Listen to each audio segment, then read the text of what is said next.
But Samson, Right. Can you hear me clearly? Very, very clearly.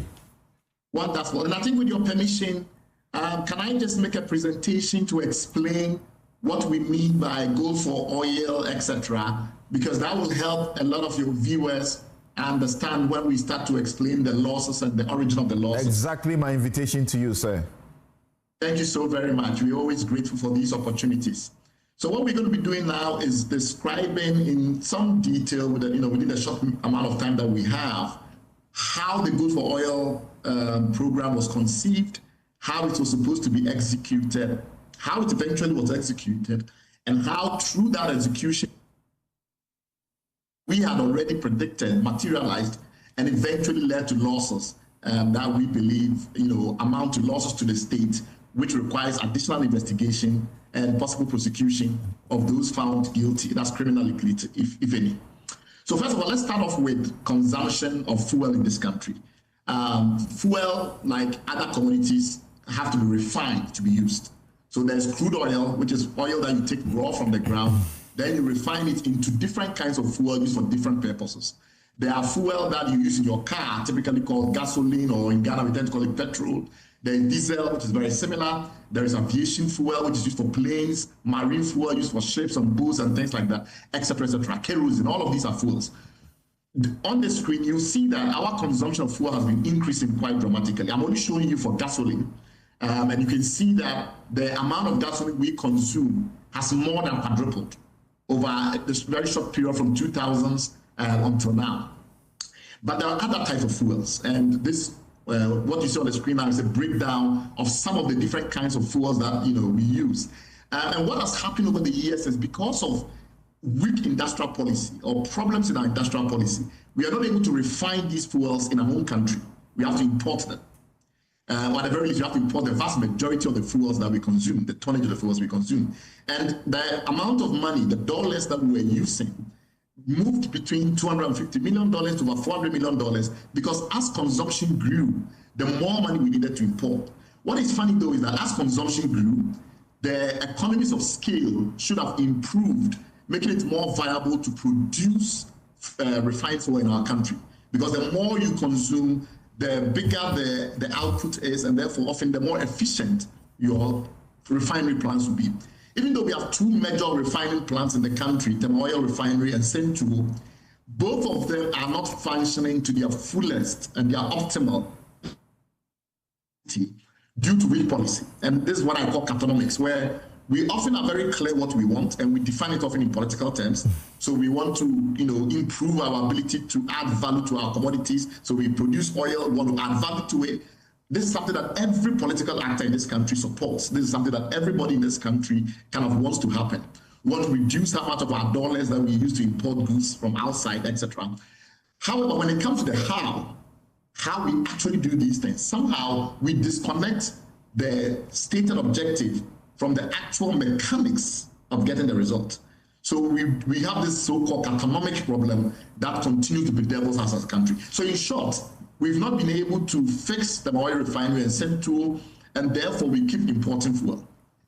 Over the 2021-2022 period, as most of us know, the economic situation got pretty bad, and there was pressure on the currency, there was pressure on prices, so inflation was building up. The government wanted innovative ways to try and navigate those issues. And one of the suggestions was that because we have gold in our country, we could buy gold in cedis and then somehow use the gold to acquire oil, in which case we bypass the need for dollars. Because other than that, then you need dollars, about $400 million a month, to bring in the refined fuel. Why don't you simply take the gold that you have in your country, buy it in cedis, and then exchange it for oil, in which case you don't need the dollars. So the pressure on the currency, which builds up through the demand for dollars, will moderate. So that was the logic that was presented. The truth is, if you see the chart on the screen, I don't intend to go into any technical economics, but the general idea is for this to work, you need some kind of arbitrage. If gold is valuable and gold is changing gold to dollars and then using dollars to buy oil, that would be the only logical reason why you will use a barter model or exchange your gold for oil. Because somehow the way that they are priced in the two different markets, the gold market in which you operate in your domestic market, and the oil market that applies where you want to get the oil. There is some dynamic between the two that allows you to exchange your gold for oil at a better rate than it would be if you went first selling your gold for dollars and then using the dollars to buy oil. So that would be the justification, the rationale for using a barter model instead of going to the market like everybody goes to the market. So the barter model will only make sense if somehow you've been able to establish that the exchange rate between gold that you get in your country and oil that you get in a specific market is more favorable than what you would get if you converted your gold to dollars and then use dollars to buy. This is just a quick explanation of basic commodity market, just so that when I refer to some of the issues, you understand what we mean. Typically, you have what we call the spot market, which is what you the market where you buy immediately and you are settled immediately. So I have money, I want to buy oil. I pay for the price as it prevails. Then I hand over the money, the settlement, and I collect my oil. So that would be a spot market. There are also what we call the futures market, where you are buying, even though you are making commitments today, the oil that you are buying is not to be delivered today, it's delivered in the future. And therefore, there's a forecast future price. And then you have a commodity supplier, you have a commodity demander, somebody who wants the commodity, etc. And then in between, you have people that often try to arbitrage between the spot market and the futures market. This is just a rough, quick, simple explanation because I'll refer to that again later on. Another thing you also have to know about the transactions that often if you're doing a commodity transaction, if you're changing oil to gold, gold to oil, things like that, you will often need brokers. You are doing a swap. Now, those brokers may be on the buy side or the sell side. It can get really complicated. We don't want to go into all of that. But bear in mind that sometimes if you want gold, somebody has oil, you have gold, and you want to bridge a trade. It's not all the time that there's an alignment in terms of who needs what when. So there are people that will often intermediate because they have storage capacity, they have distribution capacity, etc., who can play a role in making the match happen. And that's the difference between money and commodities, right? Because in money, I can just take your money, even when I don't need the money immediately, and I can use it whenever I want. With commodities, let's say you have an oil refinery and I have gold. When you need the gold and when I need the oil, the timing may not match. There could be timing mismatch, so many other mismatches. So often, a whole bunch of intermediaries develop to try and smooth the markets and create parity of need. And this is why it becomes interesting. So going back to the point again, for gold, for oil to make sense, you need to start to have another exchange rate separate from monetary exchange rates. And this will be the exchange rate between two commodities that you are interested in, gold and oil. So you build an exchange rate between gold and oil, and then you're able to compare it with the other alternative exchange rate, which is the gold in cedis, which implies a cedi to dollars, because if you sell your gold to get dollars, you have a particular exchange rate you're using. And then the other exchange rate, which will be oil to dollars, right? So you have two different exchange rates in play. So what you are trying to do with gold for oil is you're trying to bypass those two other exchange rates. You don't want to care about how much oil is sold in dollars and how much gold is sold in dollars. You want to immediately connect gold to oil, and you are bypassing all those two other exchange rates because you think somehow you can get it at a more favorable rate if you did the direct transaction. So now that I've taken the challenge is what I've tried to explain is that often because the timing there's a mismatch in the timing, etc., you end up having multiple actors involved because you have one broker in between another broker, etc. Sometimes it's also a matter of volume. Let's say the person that you are trying to exchange your gold for oil with, they have a certain quantity of gold they need for a particular period, and they then have to aggregate on their side so that they can get more demand to match the amount of oil that you want supplied, etc. So these can lead to complicated multilateral arrangements as well.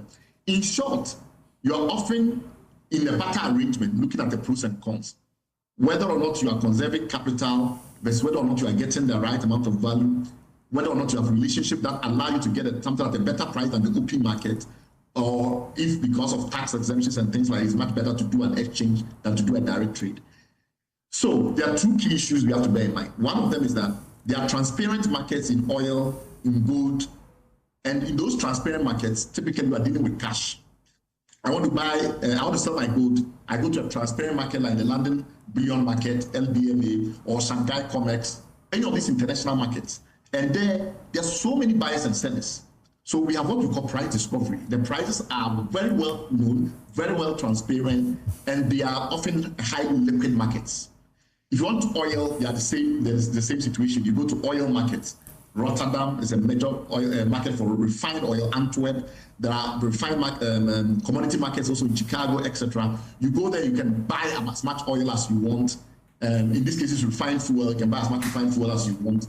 And based on that dynamic, there are indices like Platts, Argus, and the rest, which transparently broadcast the price to everybody. Now, if you decide that those things, those two kind of dynamics, those two markets don't suit you, the oil market as is transparently known, the gold market is transparently known, because for some reason you can trade directly, then you come into a situation where, as we are going to try and prove now, you have to show that the results that you got was better than what you would have got if you did an open market. In the case of gold for oil, eventually what we learned is that there was actually no barter. That's the most critical discovery. And getting dollars. So it wasn't as if there was a refinery that had refined fuel to sell to us that wanted gold for some other reason, and we're brokering that gold deal. It turns out that what happened is we were selling the gold to some intermediaries, getting dollars, and using those dollars to buy refined fuel on behalf of BOST. So there were traders who would sell oil to refined fuel to BOST, like gasoline and diesel and the rest, and they were receiving the dollars. So ultimately, the effect of the whole arrangement was that BOST became a major player in importing of fuels and displaced some of the private importers. Ultimately, I think it got about 30% of the market, that's approximately, down from what it used to enjoy before gold for oil came in. So the effect of gold for oil primarily was to increase BOST's market share. Remember though that if we wanted to do that, we could simply have just provided dollars to BOST on a loan basis and got BOST to import oil. I mean, if that's what we really wanted. So it's not as if we wanted to support BOST and make BOST a more effective player, we need to do gold for oil. I'm just explaining that one of the effects of gold for oil was that BOST, which was a state-owned distributor, acquired greater market share. Okay, now here is the problem. You've got gold, which you are buying in cedis, and you want to get oil, which is sold in dollars, right? You end up still doing what you're doing anyway. The difference here, though, is that we don't really know who you are trading the gold with to get the dollars and who you are brokering with in order for the oil in its refined form to be delivered to BOST. So you had all these brokers that emerged, and I've listed some of them: Alpha Stream, StoneX, Abu Dhabi Capitalist Partners, that in the beginning were relatively well understood because we did investigations and we discovered who some of these players were. But even so, these were not disclosed publicly. Not publicly disclosed who these intermediaries were. But then things got worse. As the process unfolded, it became impossible for us to get leaks anymore to know who they were actually dealing with. So on the side of the aggregation, who was the Bank of Ghana using to buy the gold in cedis? What was the Forex rate that they were applying? Because remember that gold has an international market. So even if I'm selling to you in Ghana, I have my mind that I can sell it internationally, and therefore there's a certain rate that I'm trying to use. And then what was the actual price that they were paying? None of this information was ever publicly disclosed.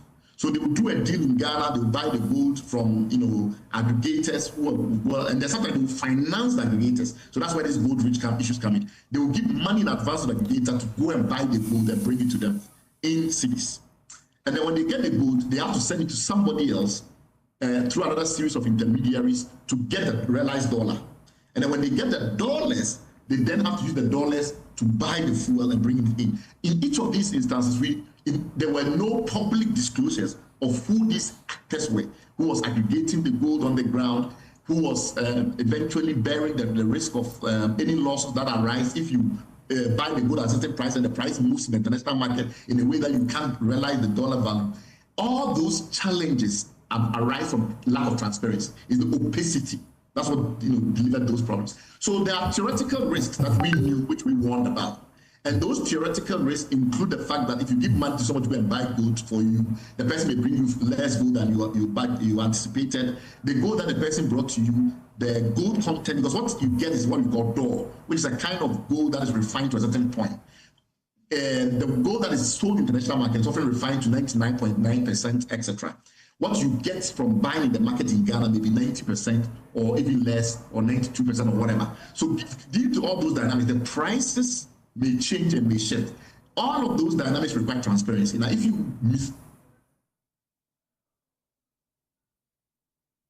it's a loss. So this myth issue we are talking about is a similar problem, where money was given to some party to go and get gold on behalf of meth, and over time it was realized that somehow, because of all these, instabilities in the way that the regime was set up, you accumulate loss over time, which ordinarily you shouldn't, because these are very mature markets. How did we get our loss numbers that we've put out? It's a very simple matter. We know the realized losses. The Bank of Ghana has already told us about the foreign exchange losses. And those foreign exchange losses arise simply because you buy the cedi in a certain, you buy the gold in cedis at a certain rate, you are exporting the gold and you are realizing dollar in a certain rate, etc. And you eventually, those rates may move against you and you get a realized forex loss. There are also issues around the intertemporal, what we call it, the intertemporal. The gold price are moving in a certain direction and you have the opportunity to accumulate reserves over time. So if you don't accumulate resource and instead you commit to certain prices, and therefore because you want to buy oil through this very murky process and the rest, you're not able to accumulate the reserves as a bank. So you don't benefit from the increase in prices in the gold price that you will have got if you were accumulating your reserves.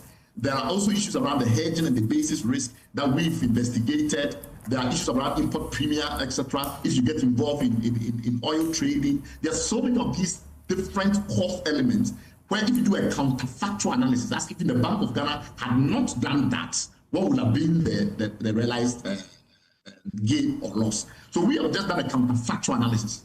And from 2.14 billion established by the Bank of Ghana itself, we've looked at all the other situations in which the Bank of Ghana could have avoided losses or made gains and which it didn't. And so based on that accumulation, we've come to this 7.2 billion number. Remember that number is an analytical number, because nobody really knows today what the full losses are. The engaged, reputable and auditing companies to go through everything and come up with a final number. So what IMANI is doing is providing with a model that gives you a sense of how much loss could have been accumulated based on counterfactual analysis if we had done this other than that. And you can also use the same to query consumer welfare. So if, for instance, we hadn't done gold for oil, could that have led to, for instance, higher prices at the pump, or could that have led to a pressure on our currency, etc.? And the argument we've made is that neither case is true, because number one, we know for sure that they were not directly converting the gold for oil, right? They still went to get dollars anyway. And so they could simply have sold the gold, acquired the dollars, given it to the commercial banks or the BDCs through their auction process, as they already do as a central bank, because these BDCs were already supplying 70% anyway, even during gold for oil.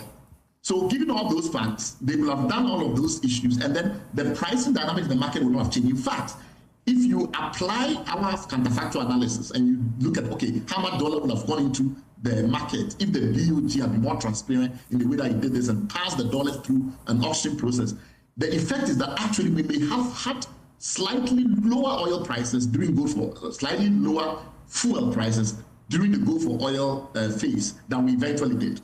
So in effect, neither of the benefits were materialized. And the reason the benefit didn't materialize is very simple. The gold market and the oil market are highly mature markets. There's very little creativity you can apply as a small country in Africa to somehow try and game that market. Okay. If you want to sell your gold, sell your gold. If you want to go and buy oil, go and buy my oil. Buy them in transparent markets where you have multiple buyers and multiple sellers, and you get the best price discovery. So that's basically the analysis that IMANI has done. Right. I hope this was clear. Right. It was useful, but help me do this quickly. You say there was absolutely nothing innovative